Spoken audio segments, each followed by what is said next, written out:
Alors, Madame la Première ministre, bonjour. Bonjour. Nous sommes ravis de vous recevoir et ravis que vous ayez répondu à cette invitation. J'ai plein de questions pour vous. La première ministre de la RDC. You are the first female prime minister in power for the last 16 months. I will talk about being a female prime minister, but also about peace and power. So we will talk about employment and security. So we see that in the east of the country, the situation is unstable with Bukoma and Bukavu. How do you see the rest? How do you see how you can take the territorial integrity? You have to understand that this war in the east of the country has been going on for 3 decades. Today, we are in a process that is changing. The aggressor has been clearly identified. They are armed groups that exist, and they are with Rwanda. And today, the most important is peace. This is our main focus, because we need to remember that this conflict created more than 6 million people died in this conflict. We have displaced people. In the last events in January and February in Goma, we had more than 10,000 dead. So it is the most important thing at the moment. After the different resolutions and the different regional mechanisms, and the resolution of the 73 of the United Nations, after Nairobi, after Rwanda, today with the Washington agreements, with thanks to President Trump and the Doha agreements, the most important is how to build peace. But as you said, this peace means that Rwanda needs to accept a ceasefire, which is not something easy to obtain, and this is the obligation of the DRC to keep fighting and defend its territory. So we need to defend our territorial integrity. The President Tshisekedi said it and repeated, we are for peace. And now it is up to our neighbors to understand that we are a country, one country, and Goma and Kabu are part of the DRC, and there is no way we can accept to give this part of the country, and we will never accept that our population keeps suffering because of war. So we have hope in these agreements, because we are convinced that only peace will enable us to have a positive evolution for the country. So these safeguards that you are mentioning today, we'll come back on that. But we're talking about minerals in general. You are in a country that is rich in terms of minerals. We'll talk about 70% of the global resources. But we have the impression that these minerals are like a curse for the country.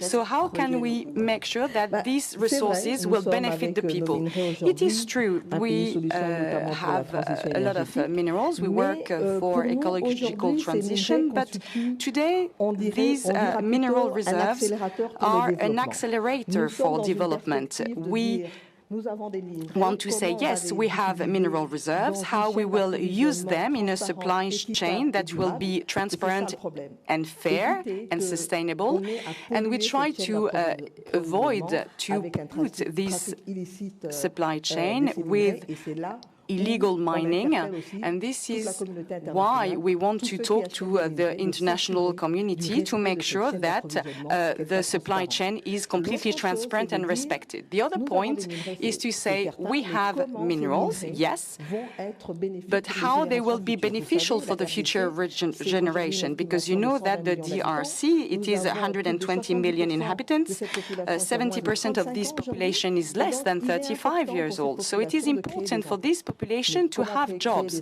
So how to create jobs? Well, we have mines, we have mineral reserves, and we want every investors from the private sector to make sure that we are towards a local transformation. And this is why we are looking for partners with investors, with countries who want to invest in the DRC, but making sure that we go towards a transformation chain on the local level that will create jobs, create employment, and it will enable to give value to a generation, to a whole generation. So this is the perspective that we have today. So how can we do that? Because today you are stuck between competition between the US and China with foreign investors. You've talked about corruption, the lack of transparency, but how can we do to make sure that you can benefit from foreign investment but keep your sovereignty? So let's take that partnership with China that you've mentioned. Today, we had to revise the contract that we have with the Chinese companies to make sure that we can take all the benefits or more benefits for our population. Today, the agreement says that we need to have infrastructures that will benefit the population in terms of, for example, road infrastructures, road facilities to be able to evolve. The other thing is to say today, mining in DRC, if you look at the reserves, we have only used about 20% of the reserves. So we have space for new partnerships, whether it is with the US or other partners, and also with companies from DRC, because we want today, when we talk about different suppliers, we want to have an investment from the people from the DRC. But we're talking about mining, but it's not just mining. We are a country with arable land. More than 70% of the land is exploitable, can be used, and agriculture is very important in our country. When we talk about farming, is how can we boost local production to become an autosufficient country for tomorrow. So this is the vision that my government is having. And of course, when we say investments, we say improve the business climate, more transparency, fight against corruption, and checking our investors. So this is our approach with reforms, with digitalization, and we really want to focus on development. A lot of promises, because 20% is a figure that I did not know. So that's the interest of Washington. So you have made a new agreement with security guarantees against mineral reserves access.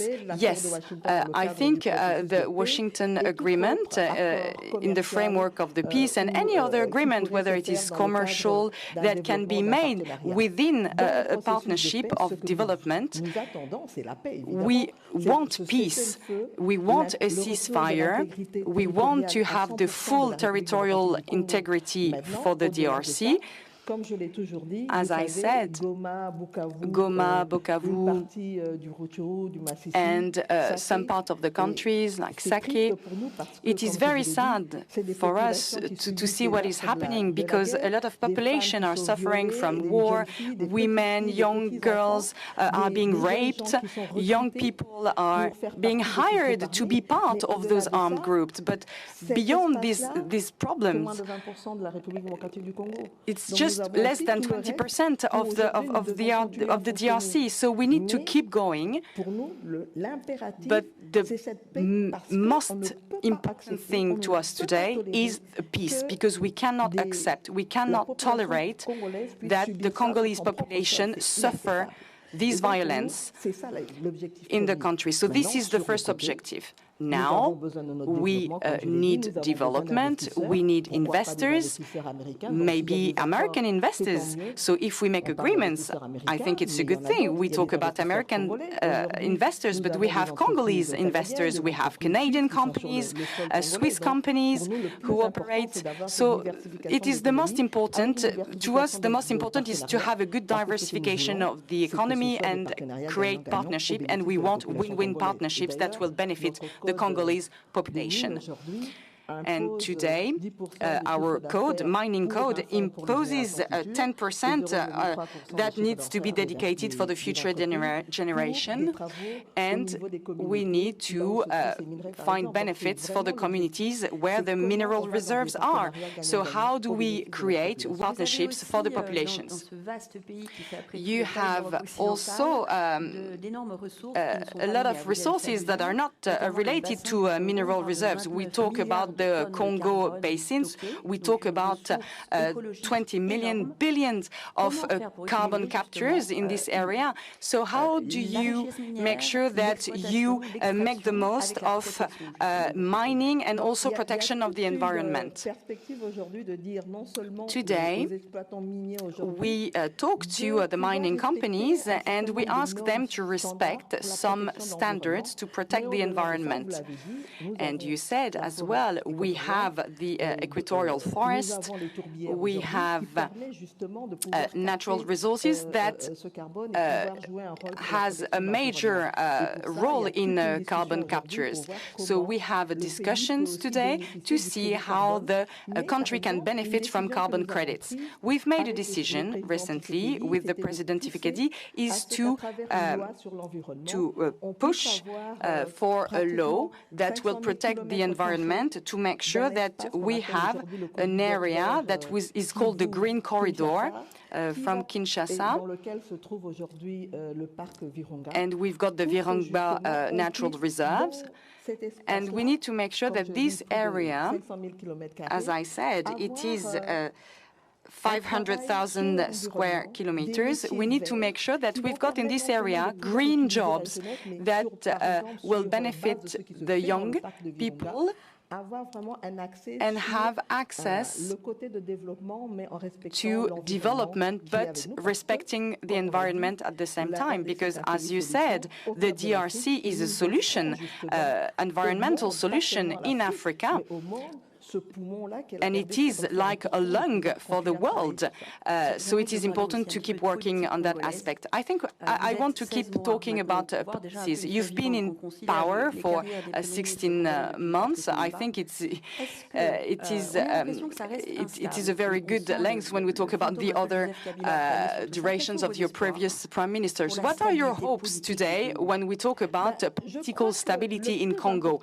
I think the most important today, especially for the politicians, but for the populations, is to make sure that we work for the development of the country. So we need economic stability.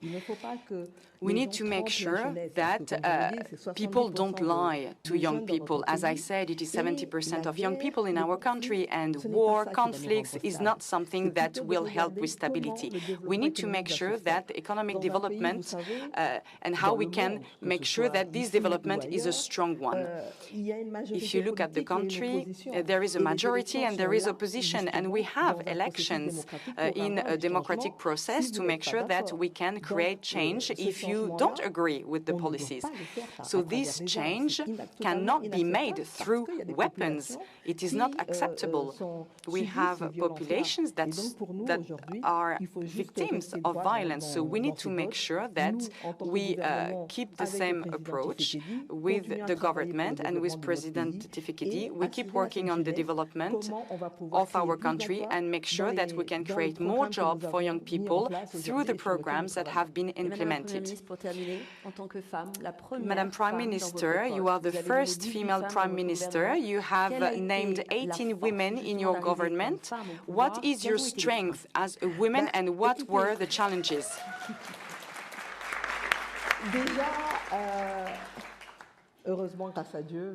First of all, we have a president of the Republic who is a champion. He's talking about positive masculinity. So you know that our constitution says that we need 50% of women in power. So the constitution clearly states the equality, gender equality, but it is a process, you know.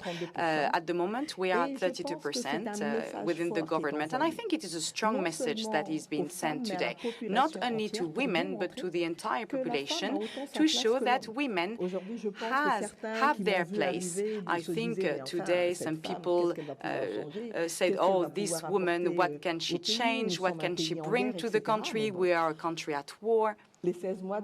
You know, the last 16 months have shown that I am as capable as a man. I have a wonderful team. I have a president who is always open to dialogue and to make sure that we can work on policies, on the economy of the country. And I think the most important thing today is like there is a change of narrative on the cultural level because, you know, women have always played a key role in our countries. The women was the center of the family, the core of the families, and with the different crises that we went through in the last 30 years, we saw that women became they played central roles. They educate the children, they play a key role in the household. So you have, through me, the demonstration that a woman in power is capable of doing things and taking actions. And I think it is important when I visit schools in rural areas and I can see those little girls looking up at me. And I think it is a huge motivation to see what's happening and to show that a woman is a human being and we have our skills and we can make sure that the country is moving forward. Thank you very much, Madam Prime Minister. Thanks a lot. Merci.